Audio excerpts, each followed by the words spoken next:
These 4 cards look completely different. Different stamps, different colors, different occasions. But they're all built on the same 4 design principles. And once you know those 4 design principles, you can stop relying on card sketches and start designing your own cards.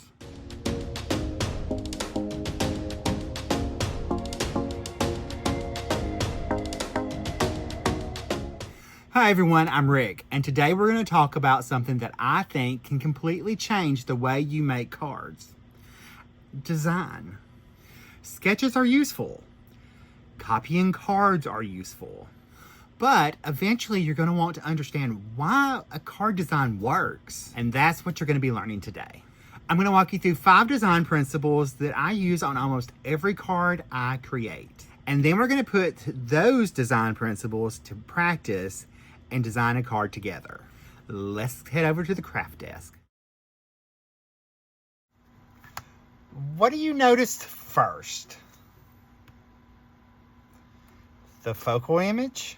Focal images equal the star of the card. It's the first place you want your viewer's eyes to go.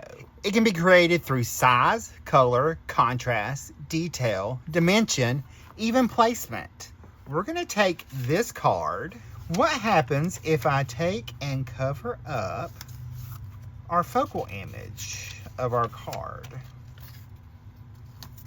Now where does your eye go? What about now?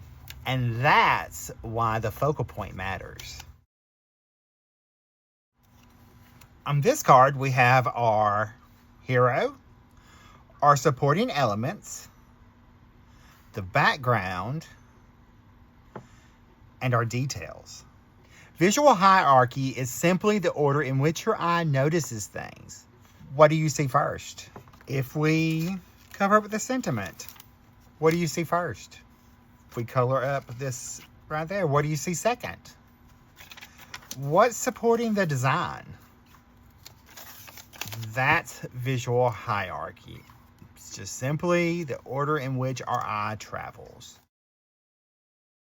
So now we're going to talk about balance. And I want you to tell me if this feels balanced. If I put a floral cluster right there on a card, does that feel balanced? What if I add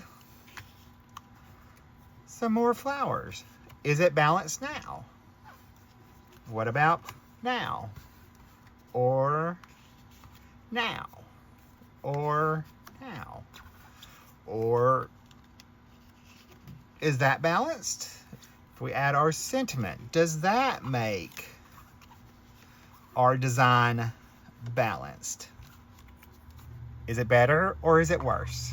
So when we talk about balance, we're really talking about visual weight, which is just a fancy term that means you're measuring how much an element grabs and holds a viewer's attention. So if we take this example and we clear it off, there's ways that you can achieve balance and visual weight with large elements versus smaller elements. Or, in this example, you also have darker colors versus lighter colors. So you can see that we have our smaller objects with our leaves. Let's take these off. We have our smaller elements with our leaves and our larger floral cluster. But we also have the contrast of the darker flowers in contrast with the lighter flowers. So you can also create visual weight by dark versus light, as well as a cluster like we have here versus one single element. Now, let's talk about white space. So for example, this is a card. What if we wanted to recreate this card? All right, so if we add our floral cluster to our white card base, we have plenty of white space still. Even with this, we have white space, which is just a fancy term of having negative space, is all it is. But what happens if we filled that empty space? So we have floral here. We have one there. We have a floral over there, it's 2. We might have one over here, it's 3. And maybe 4 or 5. That's way too much. You want to give the viewer's eye a place to rest. And again, white space doesn't have to be white. It's just the intentional breathing room of your card or focal image. So we're gonna get rid of that. Empty space allows important elements to stand out. The empty space is part of the design. All right, so we're going to talk about visual movement now. This is visual movement. Sentiment, focal image, white space, back to our sentiment. It's giving your eye somewhere to go after it finds the focal point. What happens if we cover up an element? Did that change where your eye travels? You have no place besides here to rest onto your eye just stays on that focal image.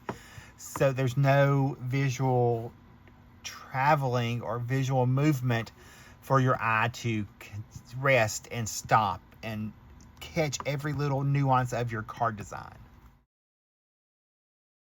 Now, let's put all these principles together and make a card. We're going to take our card base and we're going to start with our focal point, which we're going to use. I've got some die cut flowers we could use for a focal point. I have these flowers we could use as a focal point. So I've got my flowers. I'm going to use a 3, maybe 4. See, I think we need a little bit more contrast than what we have right here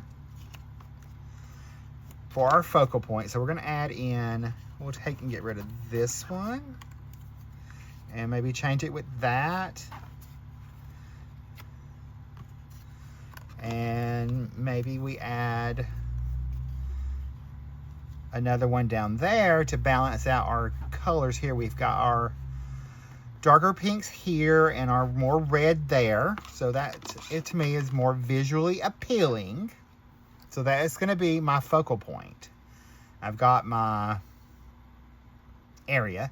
I also like to add like a shape or something if I don't have a cluster. I think we might take these away and just use that cluster of flowers as our focal point.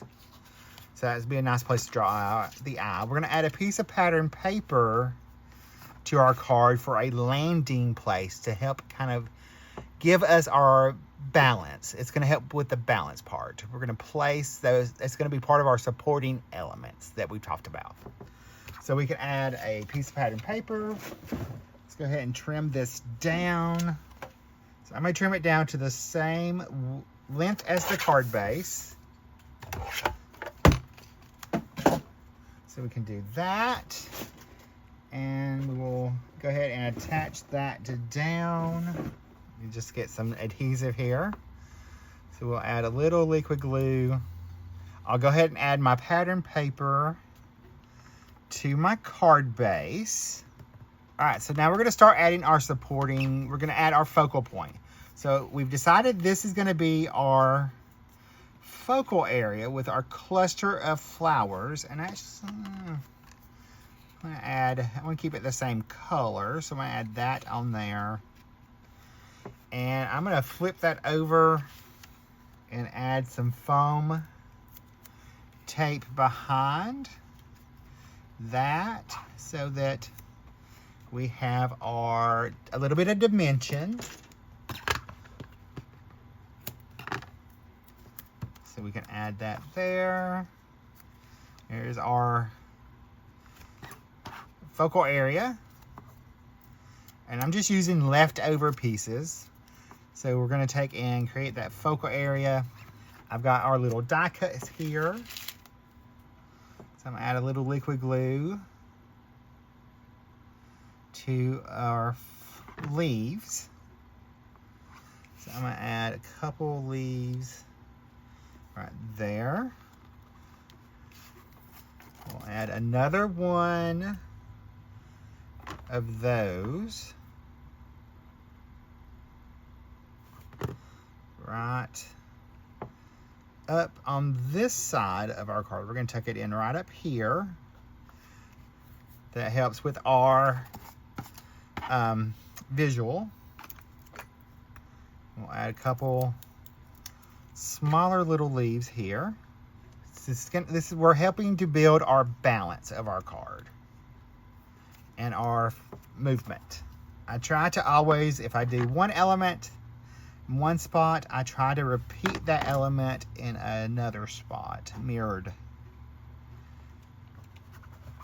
All right, so there is our, I'm gonna add a little bit more leaves. So I wanna make that a little stronger focal area. And tuck that leaf here. And then I can tuck another leaf over on this side. All right, so to continue with our balance, we have our focal image right here with our flower cluster. We have added our leaves. This is helping to create that visual triangle because our eye is going to travel from our focal point up to our leaves, to our background paper, down to these leaves, and back to our flowers. So next, we have our white space. We intentionally left an area that's open so that the eye has a place to rest. Now we need to add our sentiment. And this is what connects our focal point to our entire card and the occasion that maybe we want to be celebrating. So we're going to take and add our little focal point here. It's got our little sentiment strip. I'm not going to pop it up. I'm going to just put it right there, tucking it right into right below one of our flower clusters so that our eye is drawn to that. And then, so once we get our sentiment down, you can then notice how that ties our focal point into the other elements of our card. Now, this is also where you can take and add a little embellishing. So we can add just a few little rhinestones. And y'all, if you've watched me before, you know that I like to keep my embellishments at an odd number because, again, that's the visual triangle also. Because we're using those small odd numbers. It's just a visual. It goes with the design principle for the visual. All right, so this is the most important step in your card, designing your own cards. It's to take a step back and look at your finished card and ask yourself, do I actually need anything else? And if you don't, remove it, take it off. Sometimes the best design decision is just knowing simply when to stop. All right, so now that we have talked about those 5 card design principles, let's review them. We have our focal point, which is the star of our card. We have our visual hierarchy, which is what our eyes notice first on our cards. Next, we have balance, which is just simply how much of an element catches your eye. And then fourth, we have white space, which is probably one of the most important because it allows the most important elements to stand out. Then we have visual movement, which is simply remember the path our eye travels around our card. So the next time you sit down to make a card, don't ask what sketch should I use. Start by asking, what do I want this card to say visually? Now I challenge you to take one of your older cards and look at it and ask yourself these 5 questions. 1, what is my focal point? 2, is the design balanced? 3, where does my eye go first? 4, do I have enough breathing room on my card? 5, can I actually remove something to improve my card? Let me know in the comments below which design principle today is the one you struggle with the most. I read all the comments. I answer as many that I can. Thank you for spending a little bit of your day with me, and I will see you in the next video. Bye guys, stay crafty, love you.